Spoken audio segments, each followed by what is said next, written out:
नमस्कार। डिबेट अब तक में एक बार फिर आपका स्वागत है और मैं हूं दर्शपल गुप्ता। आज हमारे साथ है ब्रिगेडियर विजय सागर दिमान साहब। ब्रिगेड साहब, कल एक बहुत बड़ा हादसा हुआ है।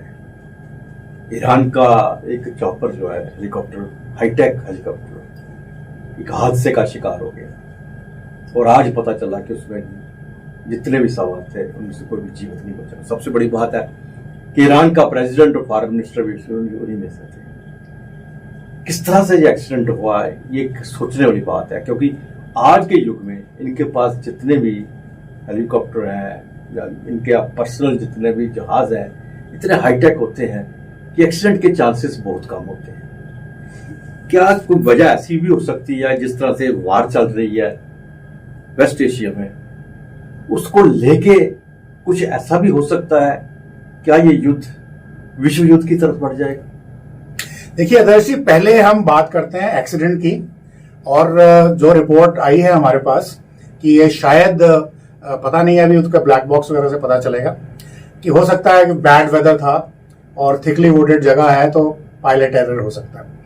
मैं इसको 99.9% डिस्काउंट करता हूं कि जब एक प्रेसिडेंट ने जाना है, बिल्कुल, तो पहली बात तो ये अमेरिकन बेल हेलीकॉप्टर है, अमेरिकन हेलीकॉप्टर, जो कि Iranians are die hard anti Americans. दूसरा, उसकी जो इंस्ट्रूमेंट के जो इंस्ट्रूमेंट लगे होंगे वो वर्ल्ड के बेस्ट इंस्ट्रूमेंट्स होंगे और उनमें फॉल्ट का कोई चांस नहीं है, क्योंकि जब भी कोई वीआईपी फ्लाइट होती है तो पूरी की पूरी किसी भी जहाज की या हेलीकॉप्टर की सर्विसिंग पूरी होती है, 0 टू एंड तक। उनके components, changeable components are change. तो एक मैल फंक्शन का भी मैं रूल आउट करता हूं उसको। दूसरा जो बताया जा रहा है कि भाई ये वेदर है, तो वेदर खराब था। तो वेदर जब खराब होता है तो जो फ्लाइंग पायलट करता है वो इंस्ट्रूमेंट्स के साथ करता है। तो मैंने बोला इंस्ट्रूमेंट्स में गलती होने का स्कोप नहीं है।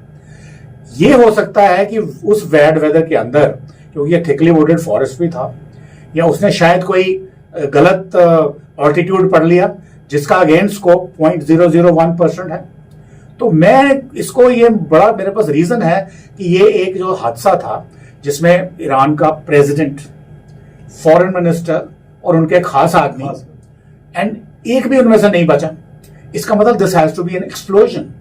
अगर वो मान लो जैसे हमारे chief of defence staff Bipin Rawat ji का एक्सीडेंट हुआ था ऊटी के अंदर, वहां पे, तो वो उस दिन भी मैंने बोला था कि इंस्ट्रूमेंट, उनके भी पायलट बेस्ट थे और वो इंस्ट्रूमेंट रेटिंग करेक्ट थी, परंतु जो रोटर था वो टकराया था एक लंबे ट्री के साथ, कॉनिफर्स जो वहां लगे हुए हैं, और सडनली एक क्लाउड आ जाएगा तो पायलट शायद थोड़ा सा उसने रीड तो ठीक किया, बट क्लाउड में उसको ट्री नजर नहीं आया और एक रोटर ब्लेड टूटा तो जहाज गिर गया, पर जहाज का मलबा था। यहां कुछ भी नहीं है। ये हमने आज फोटोग्राफ्स देखी है मॉर्निंग में कि एब्सोल्युटली आपको मलबे में चूरा नजर आ रहा है। ब्लास्ट की, it could be a blast.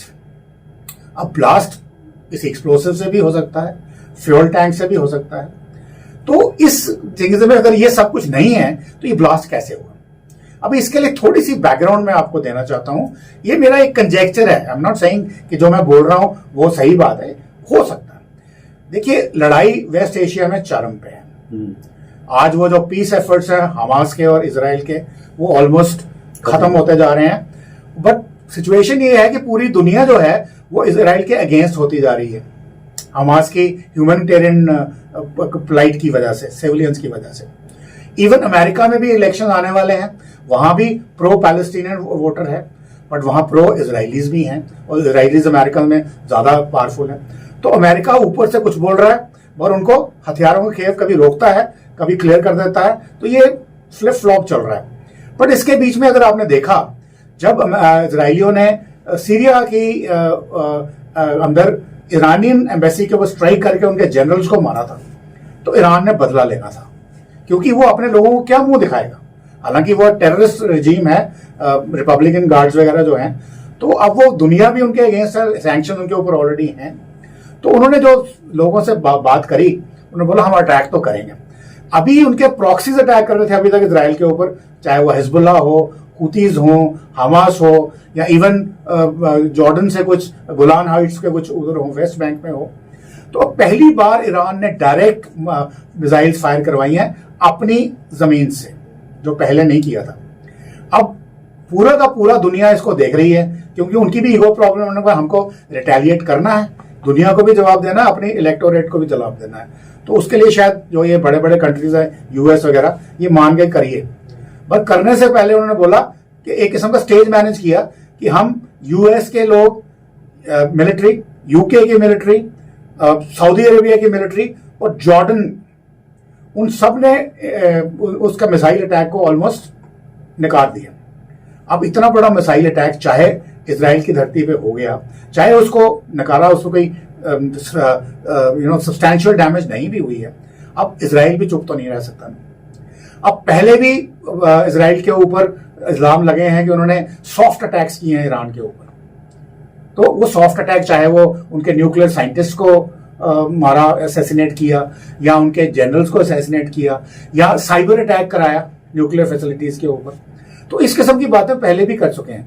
अब वर्ल्ड प्रेशर इजराइल के ऊपर भी है, और वहां पे अगर आपको पता हो, नेतन्याहू ऑलमोस्ट बेनी गैंट्स और जो उनके डिफेंस मिनिस्टर हैं, वो ऑलरेडी उनके अगेंस्ट हो गए हैं कि हमको पोस्ट हमास डिस्ट्रक्शन के बाद गाजा में क्या प्लान होना चाहिए वो दिखाइए, हॉस्टेज वापस लाइए, उनकी भी दुआएं। अब नेतन्याहू के पास इस वक्त अगर वो कुछ ना करे उस अटैक के बाद, तो उसकी वैसे ही कुर्सी जो जा रही है बिल्कुल जाती है। लेकिन एक कुछ बात तो उसने मैं करना था। अपने दर्शकों के लिए आपसे जानना चाहूंगा कि ब्लैक बॉक्स जो है, अगर ऐसा ब्लास्ट हो जाता है, ब्लैक बॉक्स भी ब्लास्ट हो जाएगा? नहीं, ऐसा उसका जो कॉम्पोजिशन, उसका जो आर्मर लगाते हैं, वो इस किस्म का होता है कि वो 99% केसेस में बच जाता है।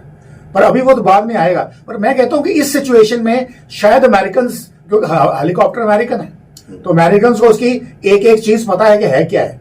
तो हो सकता है उन्होंने किसी को, अगर पाकिस्तान के प्राइम मिनिस्टर जियाउल हक को भी कहते हैं कि एंड में एक आम का टोकरा गया था, तो यहां भी कोई टोकरा गया होगा, आई एम श्योर, जो शायद सिक्योरिटी की नजरों से निकल गया हो, या वो इस तरीके से स्टेज मैनेज किया हो कि भाई जो प्रेसिडेंट है पहले हवाई जहाज में उतरे एयरपोर्ट पे, वहां से एयरपोर्ट से उसको डैम साइट इनॉग्रेशन के लिए जाना है। तो अगर बैड वेदर होता तो बैड वेदर ऑलरेडी बता दिया जाता है, एटीसी जो है वो बताती है कि उस इलाके में क्या है।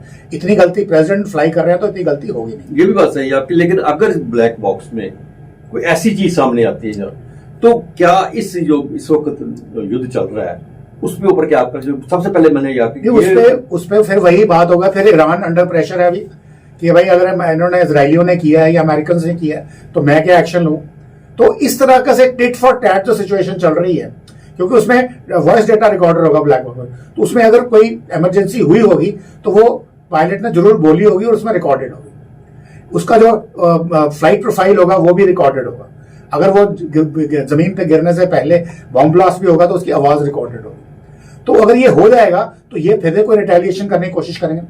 और इस प्रेशर के अंदर, इंटरनल प्रेशर्स के अंदर या आइडियोलॉजिकल प्रेशर्स के अंदर, कि एक एंटी सेमेटिक है, दूसरा एंटी इस्लाम है, तो एक दूसरे के साथ जो ये खींचातानी चल रही है, तो ये युद्ध जो है कॉन्फ्लिग्रेट हो सकता है। तो वेस्ट एशिया से बाहर भी जा सकता है। वेस्ट एशिया से बाहर मतलब और फैलेगा, ईरान को साथ में ले लेगा, टर्की में भी कुछ हो सकता है। तो इस किस्म की चीजों से करते करते ये जरूर एक पॉसिबिलिटी, मैं नहीं कह रहा कि वर्ल्ड वॉर होने वाली है, बट पॉसिबिलिटी को आप रूल आउट नहीं कर सकते। और अभी उन्होंने भी, अमेरिकन ने भी ये वाउ ली है अलोंग विद इजराइलीज कि ईरान का जो न्यूक्लियर प्रोग्राम है उसको हमने सक्सेस नहीं होने देना। क्योंकि जो इंस्पेक्टर वहां गए थे उन्होंने बोला Iran is not cooperating with us. हालांकि ईरान कहता है कि हम उनको एक्सेस दे रहे हैं, तो मगर वो पूरी एक्सेस नहीं दे रहे। तो इस किस्म की खींचातानी में कुछ भी हो सकता है, एंड वो अगर होता है तो वो दुनिया के लिए कोई अच्छी खबर नहीं है। बिल्कुल सही कहा आपने। उम्मीद करते हैं कि दुनिया के लिए एक अच्छी खबर ही मिले और इस एक्सीडेंट को एक्सीडेंट ही समझा जाए, नहीं तो आने वाले दिन जो है। देखिए यहाँ पे जो हमारे भारत की आइडियोलॉजी है, वासुदेव कुटुंबकम, और मोदी जी ने जो बोला है कि ये इरा ऑफ वॉर नहीं है, और वो दोनों पक्षों के साथ पूरा मिला के चलते हैं। इजराइलीज के साथ भी पूरी बना के रखते हैं, ईरानियंस के साथ भी बना के रखते हैं। इस वक्त चुनाव है, हमारे चुनाव यहाँ पे चल रहे हैं, अमेरिका में चुनाव होने वाले हैं, ये भी एक बहुत बड़ा चीज सामने आ रही है। इस वजह से भी बहुत चीजें, अगर दोनों चीजें हो जाती हैं तो मुझे लगता है कि सिर्फ ये हेलीकॉप्टर का ब्लास्ट नहीं है, वर्ल्ड के अंदर बड़ा ब्लास्ट होने जा रहा है। Absolutely absolutely. रीड साहब, आप स्टूडियो में आपका बहुत धन्यवाद। बहुत बहुत धन्यवाद। Thank you. नमस्कार।